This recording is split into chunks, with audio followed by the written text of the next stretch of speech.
I'd just like to welcome everyone for coming tonight. You'd like to stand up and introduce yourself? My name's Glenn. Got a 2018 Prado 150. I'm still trying to get the equipment together, pretty much the hard wide radio and the road recovery points, and I'll be right to go. Hi, I'm Ben, ex-member, so looking to rejoin. Originally used to be coming up to Yark with Dad mid-80s and early 90s, going back a bit, and was a member myself with wife Kathy here, 97 to 07, I think, roughly. So looking forward to getting back into it. Well done. We'll move on to the President's report. We've had a pretty busy month going on. We've got Cruisacana. We've got is going on. The team's working really well up there. We appear to be that we're down a bit on numbers on both entrants and volunteers. So anyone that's thinking about entering or volunteering, if they could do it sooner rather than later, would be most accepted. Is there anyone in here that's thinking about entering? What, you haven't entered already, Sharon? So you have entered. All right, and we got marketing's working with Cruisacana. There's also a couple of people from the committee that are doing their best to give them a hand.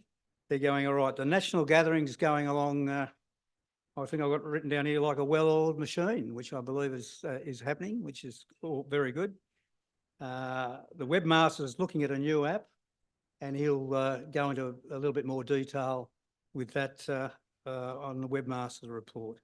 We've also got Eric Bishop's been looking up policies and procedures. He's managed to find, with the help of Laurie, a number of policies and procedures which haven't seen light of day for a long time, and appears as though most of them don't appear to be have been approved. So we're working on that, and again, Eric will speak about that a bit later on tonight. The Children's Weekend coming up this week. They've already got, I think, about 20 or 30 kids going up. So any big kids that want to go, there's still time to go to book in. So that's all I've got on that. Now, the next report is a special events report. Steve Smith's not here, but we've got his able assistant Bradley Meacham's coming up to give a report. G'day everyone.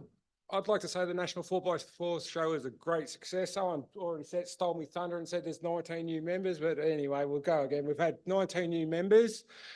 We've got a few marketing opportunities that have put forward, but I'll get marketing to mention that in their report, but great success. I've already booked a site for next year, so we'll be going on a paid site instead of the freebie. So yeah, it was great success. Thanks to all the helpers, and especially the 60 series was a big draw card. So yeah, I will be needing new equipment soon. So I've got to sit down and get a budget to go what we need and stuff like that, like a new marquee starting to fall apart. Just new seats because someone fell through one, and new signage with QR codes and stuff to the site. But yeah, all good. Thanks for everyone. Thanks, Brad. Yes, Barb. For the year 1st of July 2023 to the 1st of April 23 to the 31st of March 2024, 72 new memberships. And so far from the 1st of April to date, we've had 37. So it's not too bad, I don't think. What we lose, we pick up the next year. Thanks, Barb. Next, we've got the marketing report. We've got Matt Lilly on the Zoom, I believe. Good evening, everybody. Okay, for the marketing report. So just carrying on from what Brad mentioned about the 4x4 show, from the marketing point of view, we want to congratulate Brad and the team.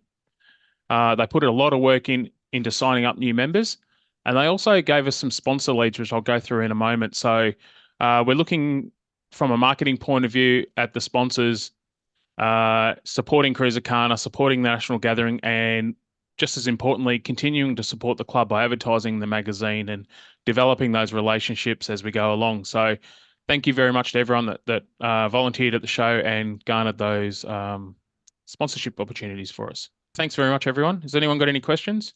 All right, thank you very much. Thanks, Matt. We'll see you a bit later. Okay, thank you. Next, we'll go on to Yark Management Report, and the new presenter this month is Gordon Alexander. Evening, everyone. Yeah, this last month's maintenance meeting went very well. Started off Friday night, beautiful lightning show, very, very exciting. It was scaring a few people. But anyway, woke up Saturday morning, beautiful sunny morning, and went through all the safety procedures like we normally do up there. And then went into the tasks today.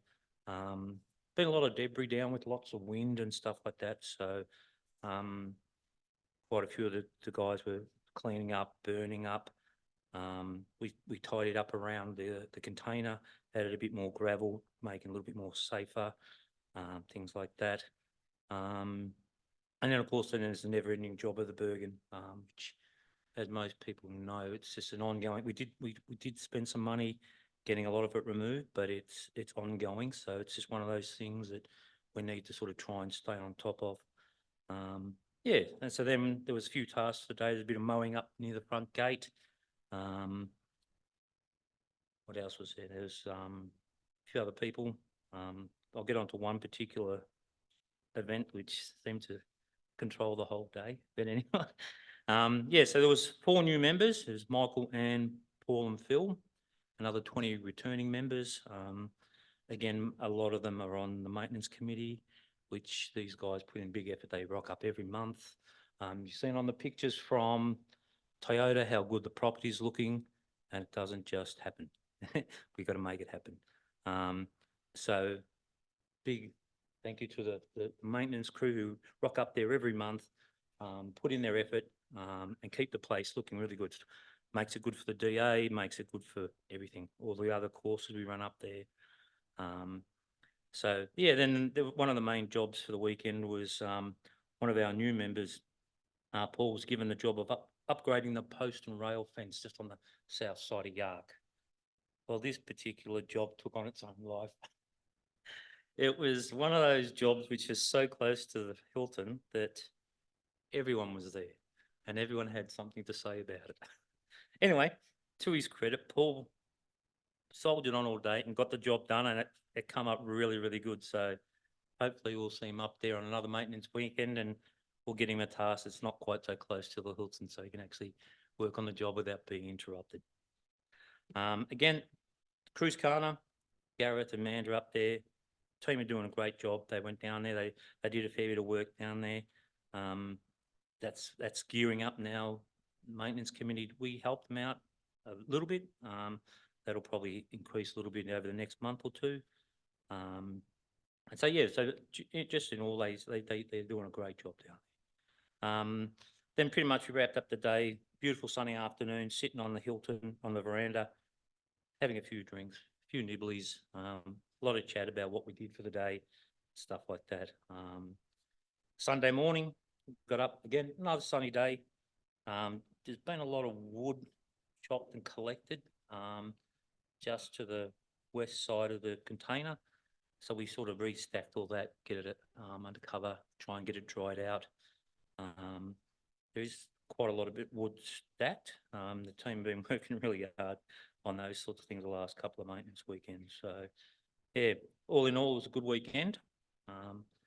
That's pretty much it for me. Just people probably don't know, I've only been a member for a couple of years, been on the committee for Yark for maybe 12 months. And the guys do a great job, but we do really need more help. I think I brought the average age of the team down about 10 years or something, and I'm not young. So it'd be really good just to maybe get a few more people either committing to joining the committee or even just committing to come up one weekend a year. It's not a big effort. It's always lots of fun. We make sure everyone enjoys themselves. Safety is paramount. We don't like anyone getting injured. So yeah, that's it for me, and hopefully we'll see more of you up there. Thanks, Gordon. We'll move on now. We've got some Zooms coming in here. First one is the trips report with Viv Gardner on Zoom. Sorry for my side view. I've got to read what I've written, otherwise I'll forget. Hi, everyone. It's with great pleasure I welcome to the Trip Leader Committee Brian Medanchik, Rob Duff, who along with Heidi Mueller-Bach, Sharon McGregor, Baz Gardner and myself are the Trip Leader Committee. We currently have 21 trips listed on the website, and thank you to the following trip leaders who have posted these trips for you, the members, to enjoy: It's very much appreciated. Graham and Veronica have 6 trips listed, 3 have vacancies. Sharon and Andy have listed 3 trips, which all of them have some vacancies. James Clark has listed 3 trips. They have vacancies. Warren and Anita Sprigg have listed 2 trips. The trip leader trip has vacancies, but you must be a qualified trip leader to apply, a current qualified trip leader to apply. David and Linda Holsgrove have listed 1 trip and it has vacancies. Now, I apologise to Lee Joe because I can't pronounce his surname properly, but it's Kosi, maybe, has listed 1 trip, which has vacancies. David and Michelle Pearce have listed 1 trip. A wait list applies to that because the trip is full. Brad Meacham has listed 1 trip, and again, the wait list applies because that trip is full. Brian and Rita Medanchik, got it right this time, has listed 1 trip. Again, trip's full, so wait list applies. And Baz and I have 1 trip listed, and again, the trip is full and the wait list applies. I have a very special mention to our newest trip leader, Kevin McDonald, who is running his very first trip, which is currently full, and a wait list applies. Could you please give these trip leaders a big round of applause for all the effort they put in to run these trips? And that is me, and I'm in. Where are we, Baz? Catherine. No, we're not. That's all. Goodbye. Thank you. Thanks, Viv. That's a really good result with that many trips that are listed as longest on for a long time. Next we go to driver training report. We've got Veronica Vermeulen, I hope, up there. I am here. Thanks, thanks, Peter. So we've just held our October DA practical weekend last weekend. September, sorry, not October. September DA, even though it was not October, yeah. So we had 15 enthusiastic new members join us for the September DA. And they braved a really cold, windy, very drizzly Saturday, unfortunately, but the Sunday ended up being such a beautiful, cold, sunny day, but it was still very nice. So thanks to all of those participants who braved that cold weather and standing outside and participated really well. We have only 2 DAs left for the rest of the year, so that's October and November. There are places still available in both of those months, so if you do have your vehicles ready, please jump on and join in those 2 DAs. It was good to see that there were a few that had joined from the show that had been recently held in August. So it was nice to see that a couple of them were able to join so quickly for our DA in September. And I wanted to thank Ian Wells, who hasn't been with us for a little while, but joined us up on the weekend and had a bit of drive around the property. And even though I know the maintenance crew had been there the weekend before, there was still a couple of tracks that had some trees or branches down from the wind that we'd had during the week. And he went and helped and cleared some of those up. So I thank Ian and probably also Shane for having a bit of a drive around the property and clearing that up so that we could use all the tracks on the property. So if anybody wants to ask any questions in relation to DA, please just send me an email at the driver awareness email. Thank you. Thanks, Veronica. It's good to see that it's all going pretty well up there. Next, we move on to Alison Williams, who's got the Geelong report. Geelong, we have a social in October. We'll be putting that up on the website so everyone can book in. It's going to be in Lewis. And we have our 40th birthday celebrations along with the Children's Club Christmas party at the Yuyangs on December the 8th. That's up online if you'd like to book in. Santa's booked, red car's booked, and it should be a fun day. Thanks, Peter. Thank you very much, Alison. Next, we've got Matt back.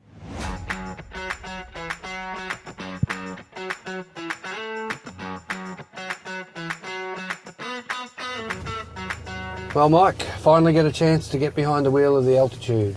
If it performs as well as it looks, it's going to be a great four-wheel drive and off-road vehicle, that's for sure. Certainly very comfortable sitting in these heated seats, I've got to say. Climate control system is Very keeping good. us toasty on this cold winter's day. It certainly is. It's good driving position, nice and high. The steering wheel feels good. Yeah, and the visibility is excellent. I mean, Yeah. you can really see the track in front of you, know what you're coming up against. Got a big driver's side window. Yep. Gives plenty of visibility out the side. Here's the first bit of obstacles with some greasy, rutted track. Certainly not feeling any sign of slip, and we're not got the rear diff lock on at the moment, which No. is, yeah, that's great. And we've not scraped anything yet in terms of the bash plates or anything, so the clearance is really good. At the moment, centre diff's locked and we're in low range. I've just got the terrain response set up on auto for the terrain system. Bit of a shaly spot here. Bit of wheel slip as you'd expect for it, but we're up it with reasonable amount of ease. Yes, the Toyota traction control is a good thing. Yep, certainly is. Feels one wheel slip, just lets the other ones grab.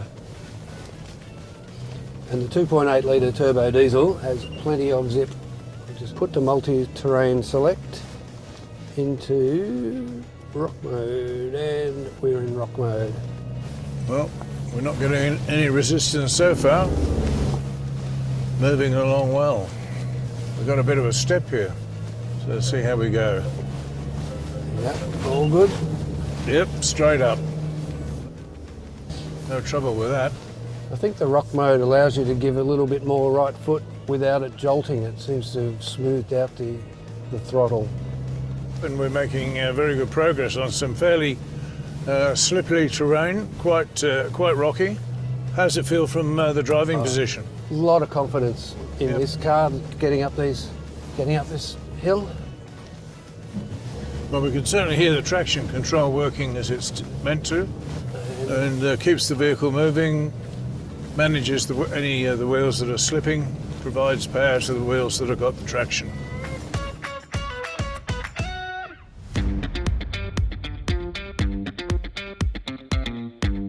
And the section coming up is very tight between the trees.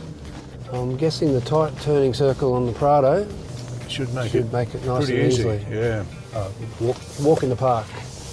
Nice responsive steering, good feel through the steering wheel, and the turning circle is very, very acceptable for a full-size four-wheel drive. Yeah, excellent. And I'm going to disconnect the front stabiliser bar, which will allow a bit more wheel travel, which I think we're going to need on the way down, because there are some big steps. It's a nice car to drive, and I'm expecting locking this down into low 1 and an 8-speed gearbox. It's going to give me a very low gear, and it's going to give me plenty of engine braking. And it's behaving itself nicely. Yeah, it's just taking a nice walk over the ruts and over the rocks. Here's your first Very step. comfortable. This will be a good test, this one. A little tap, but I've seen bigger cars clunk Yep. on steps like that. Yep. No, that's not unexpected in any four-wheel drive, so that's great. And these all-terrain tyres seem to be performing well. And this track is still quite greasy from all the rain we had. Yep, it's hanging. I'm up on the side of a wet bank there, and it's holding nicely over that rut. Yep. Hill descent, downhill. And it is super slow crawling down. I've got my feet off all the pedals. It's a lot quieter than the downhill assist on some of the older vehicles. It certainly is. Can't even hear it. Turn that off, back into manual 1 for the last rocky step. This is a very enjoyable car to drive. Yeah, it's certainly comfortable from a passenger's perspective. There is a definite sense of comfort and confidence in the way the vehicle's behaving, of its ability to manage the terrain, and we've put it through some fairly serious tracks there, Graham, don't you think? That's a difficult track on a four-wheel drive ranking trip, and that handled it with ease. We'd love to hear your thoughts. Please feel free to leave your comments below. All right. Thanks very much, everyone. Thanks for that, Matt. That really good video. I think those two drivers are wasting their time with whatever job they're doing. Michael should take a bow if he's there in the audience tonight. Yeah, Sure, Graham will take one at home too. Moving right along, we're now up to the webmaster report. We've got. Well, it's finally good to be. No, it's not good to be back in Melbourne, unfortunately. I was going to say good. No, I was really enjoying the warmer weather up north, and I can see Baz and Viv are still enjoying their lovely weather up in Northern Territory at the moment. And I was following Tony and Barb as well, who are up the Cape and loving it. And I had to speak to Barb this morning, and I said, "You back in Melbourne?" She said, "Yep." I said, "Well, anyway, that's life." I was going to talk tonight about the database. We use Wild Apricot. Four-Wheel Drive Victoria are looking at a database called Revolutionise Sport. And the committee has actually asked me to have a look at it to say, well, what is it and how does it compare with what we've got? My initial review is that the Revolutionise Sport simplifies member database. It's not really a complex membership database, so there's no link between membership, the people in your membership. You're purely just putting in a person as a member. So from my perspective, that's a little bit of a negative because it doesn't really help us with the system of creating our membership where you can put your partner and your children into the one membership. And that's what a true our membership database is. So what does this mean? Well, whoops, screen's gone blank. Whoa. Let's go back. With regards to organising a trip, it appears that Revolutionise has no scope to put members on a wait list. That's a bit of a worry to me as well. Basically, just first in the door gets on, and that's the way they run their events. Most of their events are linked to sporting type events and swimming and all sorts of things. They do have a category called four-wheel drive, but when I clicked on it, I couldn't see anything that really specifically was different for four-wheel driving. So that's what I found with that. More testing will be carried out. I've asked Barb Bryant, our membership officer, and Heidi, our IT expert, to review this further. Barb will look from a user perspective of what it can and can't do, and Heidi will look from the IT side of it as to exactly what it has got underneath the bones to say, what can it give us? So we are looking at it. At this stage, my initial overview is, I think what we're using is better, but I'm open to be changed if that's what the feedback from Heidi and Barb and myself when I do a bit more actually shows us. The good news, one of the limitations of Wild Apricot's functionality is that it didn't actually have an app.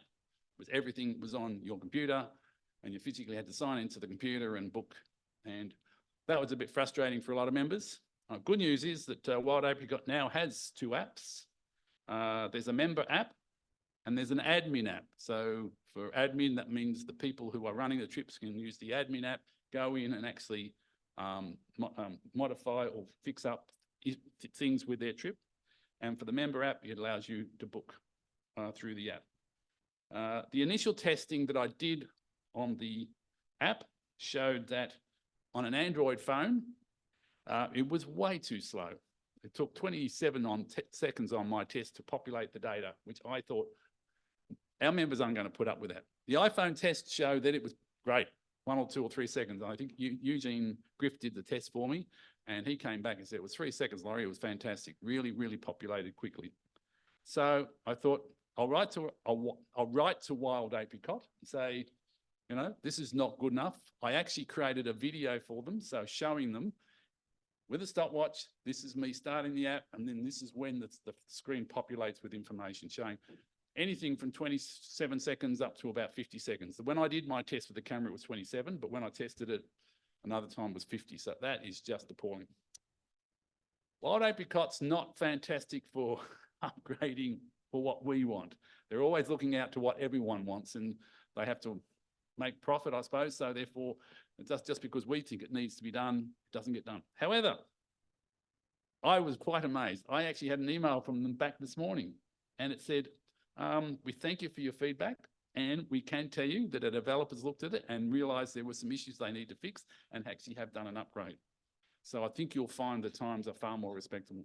So I logged in, went in there, and that 27 seconds was down to about 4 or 5 seconds, which I think is acceptable to load something. So I'm pleased to say that with the app, we're getting both Android and iPhone users with reasonable times.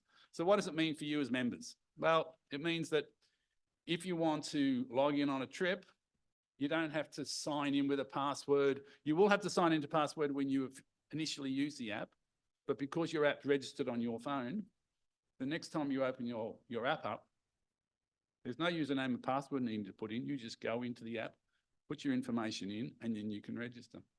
So I think that's a big plus. Another plus is that I know some people, when they go to Yark, they think, oh, they get to the front gate and they go, I didn't book in, I forgot about it. Oh, well, I couldn't be bothered.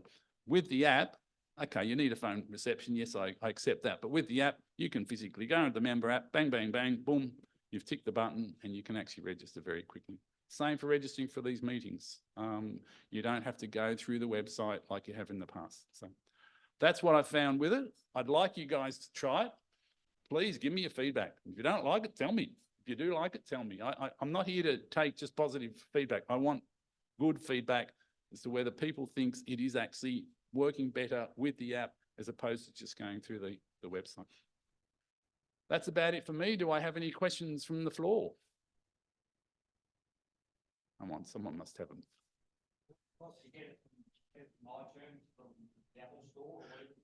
Well, for an iPhone, you get it from the Apple Store and go on. Oh, sorry. To get the app onto your phone or your iPad, do you have to go onto the Apple Store to get it, or do you go off the Wild Apricot site, or how do we get it? For the iPhone, you go to the Apple Store. For the Android phone, you go to the Play Store. Okay, so it depends which one you've got. It's either Apple or the Play Store. We have another question, John.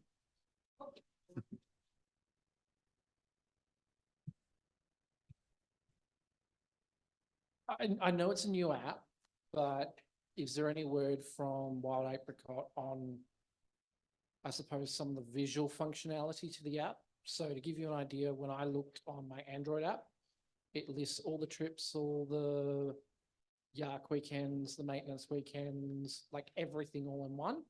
And it is very difficult to read with the current formatting of it. And it would be great to be able to filter like the website does. There is a filter in there. There's a little thing up the top. You push on that, push Yark, type in trips. In fact, one thing I forgot to mention, which is more helpful from the admin side, but on the admin side, you will see there are a lot of tags, and every trip or event has a tag. And I put a tag in there so that you can easily search on that tag.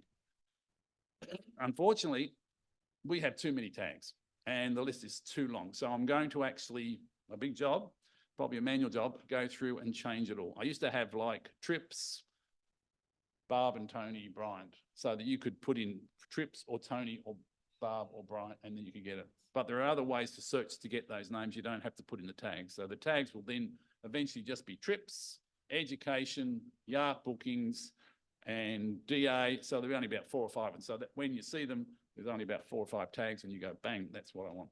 David McAllister, can you spotlight David Mitchell? Yes, David. G'day, Laurie. G'day. My question is, yes, so we get the app from the Apple Store or the Android store, Google Play. How do we actually set it up so we can access the club's Wild Apricot? Because the app is Wild Apricot. So you go to Play Store or Apple Store and you type, the best thing to probably type is Wild Apricot, and then you'll get member app and admin map. Now, if you don't have admin access, it's pointless you downloading it. Only trip leaders and people running events like Yark and that things and committee they're the only people that have the admin access. So how does it know that you want the TLCCV apricot though?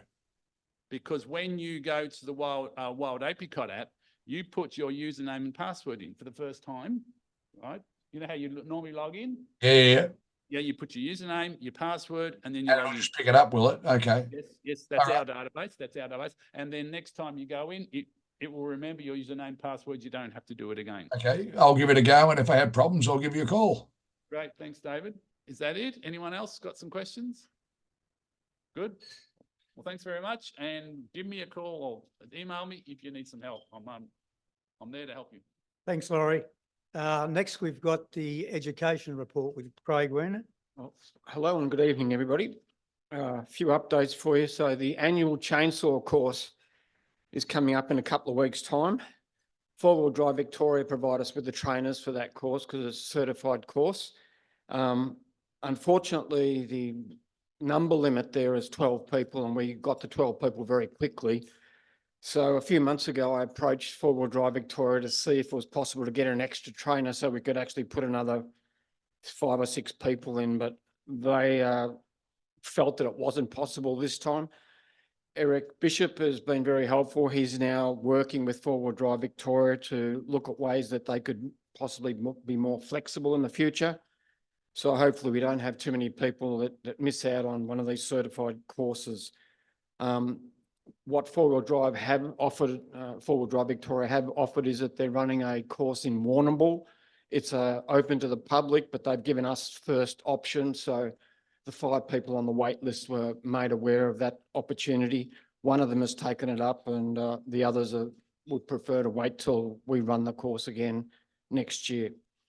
So thank you, Eric, for your support on working back with Four-Wheel Drive to improve that situation for us. A month from today, directly before the monthly meeting, we're going to be running a first of hopefully several seminars, but the first one will be a Starlink seminar and discussion group. It'll be running directly before the monthly meeting, so starting about 4:30 in the darts room here in this building and going through till 6 p.m. That should give the people that come to the seminar still enough room to come in and have dinner, for an hour before the monthly meeting starts. I would like everybody that is coming to please register on the website. It's under the education folder, so that we know how many people to cater for in terms of seating, etc. We looked at running a Zoom version of it as well, but we thought for this first one we may not do that. Hopefully future ones will. We just don't want to make it too complicated the first time so that we make sure that we get it down pat. There's 16 people registered for it at this point in time. We have the opportunity to go up to 36 people, so there's still plenty of room for people if you'd like to join the Starlink discussion group. So we're looking for people that have never had a Starlink, want to know the information so that they can make a decision about which particular version, because there are a number of different hardware options. And if there are people that have Starlink and feel like coming along too to share their experiences, that'd be fantastic. The 2 facilitators are Mark Fenton and Maurice Cruz. They used it on one trip across the Simpson Desert not that long ago. And so they've got some real life experience to share. Mark's actually also done a lot of research on the trends and basically the latest versions that are coming out over the next 6 or 12 months. So hopefully it'll be right up-to-date information for people. 2 weeks ago, we posted a new course, a ladies' basic vehicle maintenance course. So Kayla Saborn and Simon Musty were running that one for us on the 9th of November. Kayla ran that course last year and apparently it was very well received by the people that came along. It's ladies only. And I saw that the last of the 10 spots was taken up today. So we'll now start a wait list. Don't feel disheartened because it's pretty common for people to, have to drop out at the last minute because of other commitments or something coming up. So don't, despair if you have to put your name on the wait list. And the last course is the HEMA mapping course. So that's on the 16th of November. That one filled up very quickly and I extended the number of people. So we've got 25 attendees going to be joining us for that one. The day after the HEMA mapping course, we're going to be running a GPS mapping exercise, activity, car rally. I'm still working on the details of that, but about 15 or so years ago, one of our members, Trax Horden, took the time to actually make up GPS physical markers and place them all around the property at Yark so that people could practice and have some fun doing their mapping and navigation. Unfortunately, over 15 years, the metal objects that he used to mark those have either rusted, fallen off, the tree that it was attached to is no longer there. So he has actually made up new ones, aluminium ones, and before that particular weekend, he and I are going to go and reinstate those GPS markers so that they can be used not only on that day, but for people that want to have some mapping exercises or experience after that as well. So that's everything from me at this point. Any questions from anybody?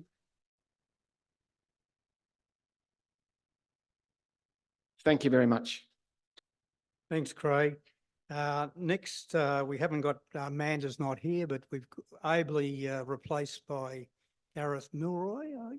And mention must also be made that last night, Gareth was elected as a committee member of Four-Wheel Drive Victoria.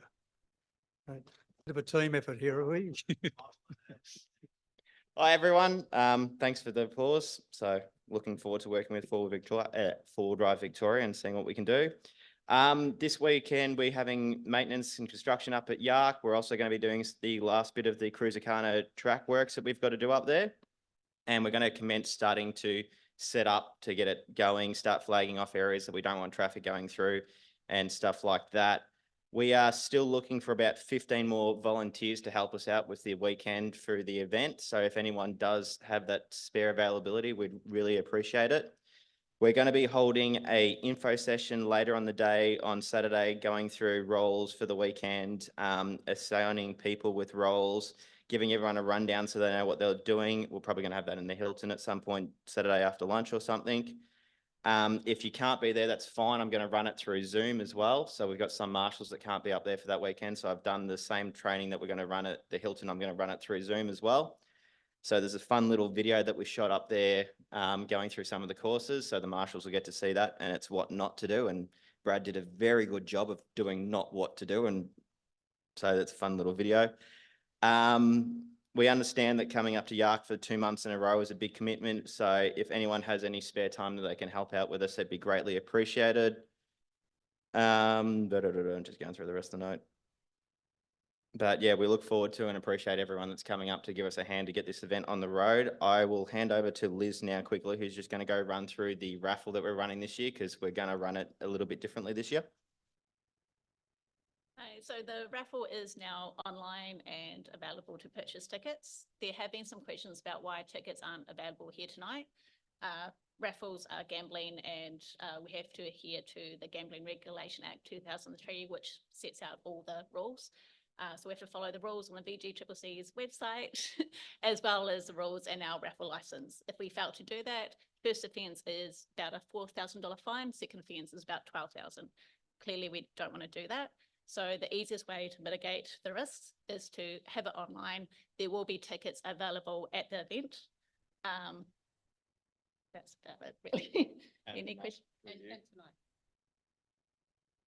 We'll do tonight. What you going to do the online? Just do it through. Oh, through the website, yeah. Yeah, the website's available at all times. So if anyone has any questions about the raffles, please let me know. We've also got our merchandise available at the moment, which our model's distracted. There we go. So we've got that short sleeve one there. We've got our long sleeve one there with all our lovely sponsors that came on. Marketing mentioned, of course, the Cruisacana team found a winery to sponsor the Toyota Land Cruiser team. Yep, and you'll find that in a second. We're currently, I'll correct the treasure, we're currently sitting at 14 cars with one pending technical difficulties that'll bring us up to 15. This is a Toyota event. We currently have 8, did I say 8? Yeah. 8 Toyotas that are in, with one coming from our sister branch down from up from New South Wales.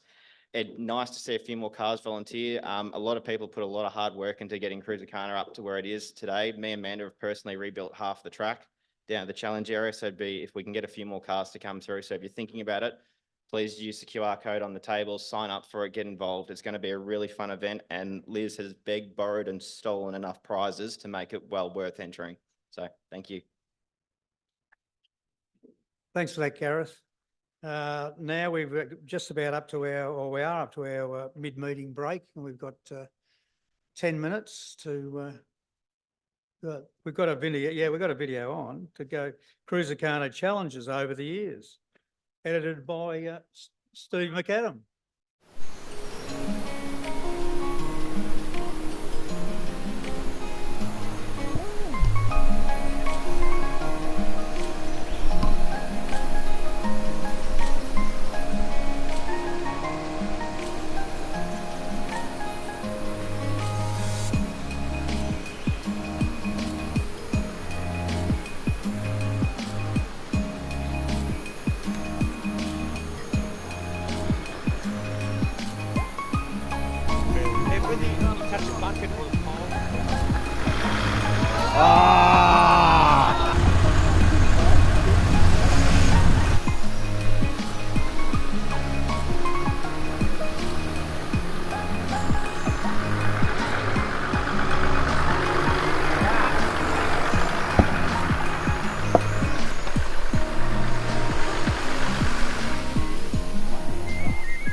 Coming through. Thank you. Thank you.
How wet is it? Yeah. Well done. The wet one. Yeah. Oh, this is the one we have to Oh, carry no, the that's ball of like- water. That's the one. That's big. Everyone's calling it That wasn't too bad. What happened to both of us? Don't you dare.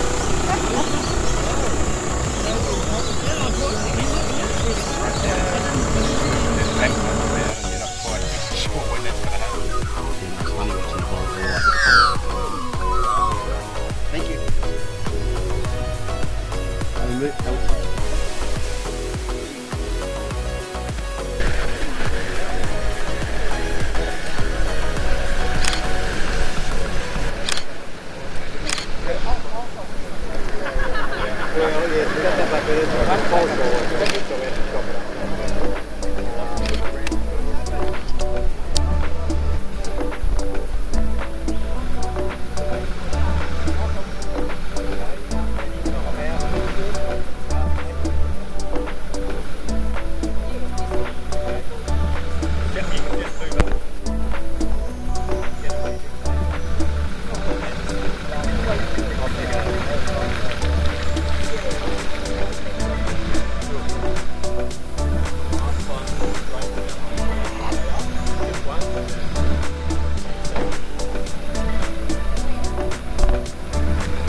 He's not going to back it.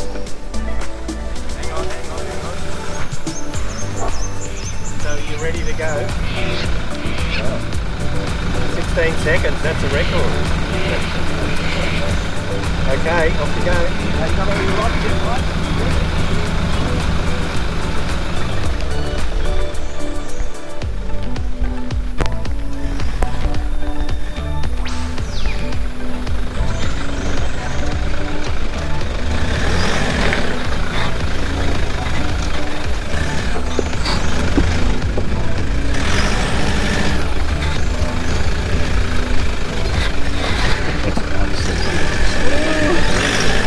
And how far away do you think you are? No clue. I reckon I'm within about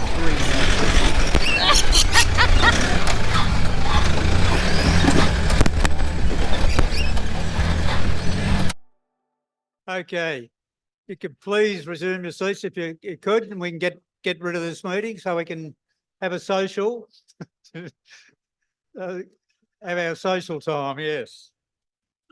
Our first report on the national gathering. We've got our local film stars sort of makes his way to the dais. Good evening, all.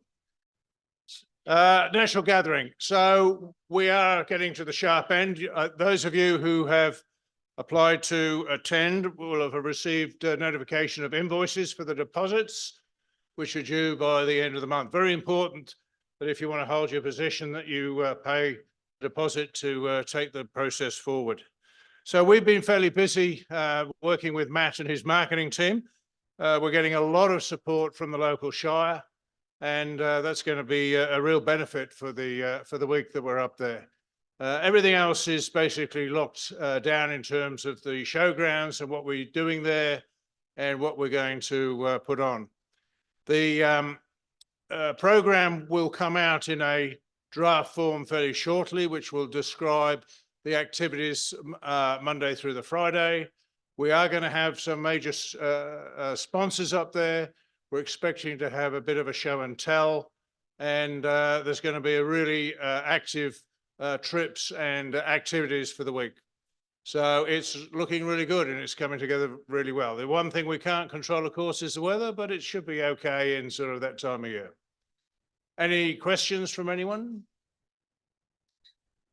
Okay, thank you very much. Okay, we found Eric, and he's back in the room. Okay, so Forward Drive Victoria report. Ethel, where are you? Stand up. Gareth, stand up. We have 3 people in this club who are on the board of Forward Drive Victoria. Ethel's been there for a year. Gareth just got thrown in tonight. He's going to get initiated on Thursday, but we're not telling him what that means. Yeah, we got the goat tied up at the back of the shed. Yeah. Give a round of applause to these two blokes for throwing that in the ring. Yeah. Told you, mate, throw you out in the ring, you won't be able to get a job. So, all right, so moving forward, Four-Wheel Drive Victoria, we had our AGM last night. I've stood down as president. I'm now on the board as the secretary. Gareth is an ordinary member. Athol is an ordinary member, but Athol's looking after the 50th birthday for Four-Wheel Drive Victoria next year. And we're looking at a few venues, including Yark, which we've spoken to the Yark people about, and we've got more to do in terms of planning and so forth. We don't want to, anyway, we're looking at a few areas and Yark happens to be one of them, but we've got a lot to do to get the organisational requirements of that. A bloke named Simon Vandenberg, he's the president of Range Rover Club. He's a building surveyor. He's a really good operator. And so I twisted his arm to take the job on about 6 months ago, got him onto the committee, and so he's agreed to do it.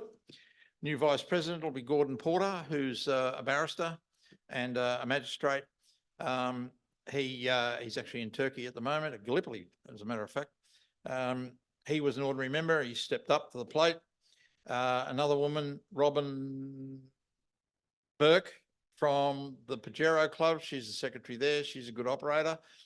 Twisted her arm to throw out in the ring because we wanted to try and get females onto the committee, and we achieved that.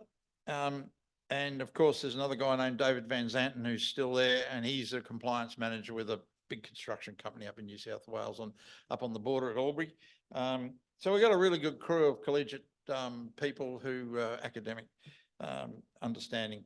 Now, any other thing with Four-Wheel Drive Victoria? That's about it. I've got nothing more to say. Any questions? We haven't got a treasurer. So anybody who's got a treasurer, Gary, you're putting your hand in the ring for a treasurer, are you? Yeah. Don't put your hand up, mate. No. I'm just interested in any more progress on the training grounds yet. Right. You weren't here at the last meeting. What we've had is a bit of a setback. Deca, in their wisdom, who are actually our landlords who've given us the property, done a lot of work on some swales and roads and so forth. They dumped all the dirt at the Toolangi training centre halfway up the hill, and we had a huge rainfall and all the mud washed down, and when you drive in the gate you get bogged to the gunnels. So they've got to get rid of it, otherwise we're going to get Grubb, our bloke from Yark, to go along and move all that dirt out of the way and get Casellas to deliver a few 100 metres of 100 mil crushed rock so we can put it around all the tracks and so forth to make it an all-weather training facility. But apart from that mud that's there, it's ready to operate. It's just a question of getting our bum into gear and moving it. So, and we've started demolition at the club. I'll come back to you, Mike. Started demolition at the club room, the new club room. So anybody who wants to put a hard hat on and a pair of steel cap boots and an orange vest, you're welcome to come along every weekend helping us clear out the internals of the building. Michael. The Stud Duck movie star himself. You answered half my question. The other half was, so when you see the club building being open and for business? About this time next year. We're going through a bit of a hefty process with the planning permit at the moment. Probably take us another 2 months to get it across the line. But the planning permit is about, we're changing the use of the building. It was an industrial factory. It actually was a food preparation place at one time. And we're changing it to like an education centre. It's the category that fits us. So the biggest issue we're going through at the moment is parking, and convincing the council that there's plenty of parking. And there actually is with the street that we're in. We're in a court and all the factories finish work about 5:30, 6 o'clock. So when we have meetings and so forth there at night time and on weekends, there's not a soul in the place. And there's also a brewery at the end of the court as well. It sells pizzas and, and they're open after hours. Thank you, everybody. Okay, we've got a snow spectacular video, I think.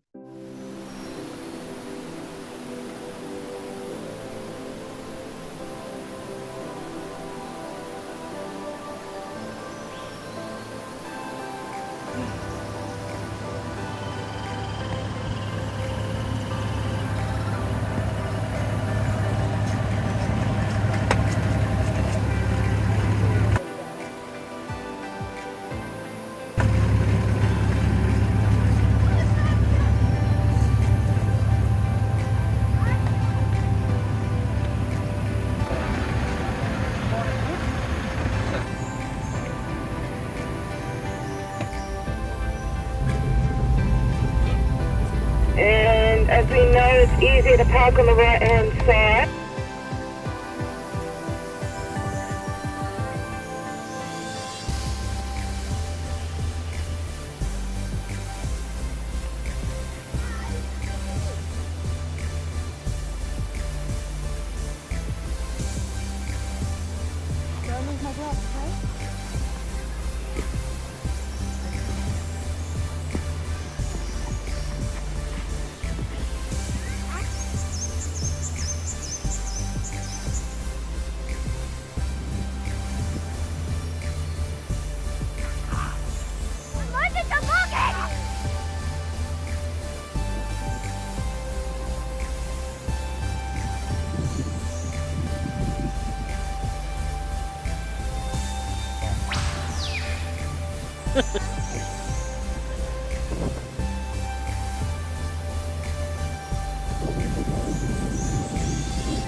Oh shit.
Wendy, you driving today or Dave?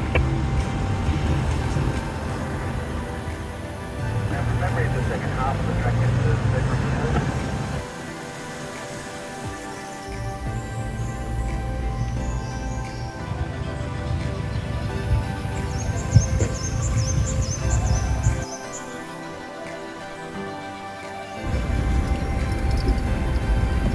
Charlie, can you tell us when you get to the bottom there, please?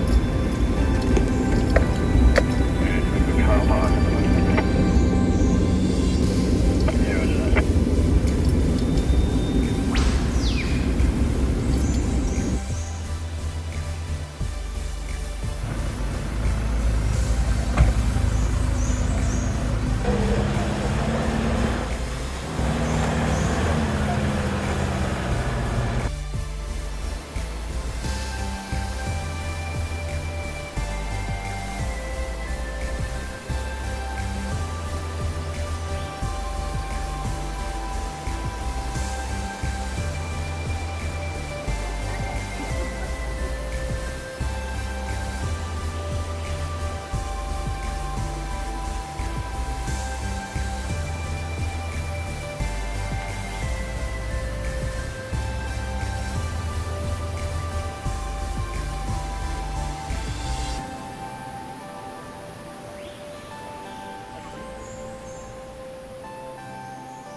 Well, that's just, we just about got a wrap up now, and I'd just like to thank once again everyone for coming, and a reminder that next month we're here at the Dandenong Club, but we're downstairs in the, I'm not sure what the room's called downstairs, but it's a bigger room than this one. Thanks all for coming.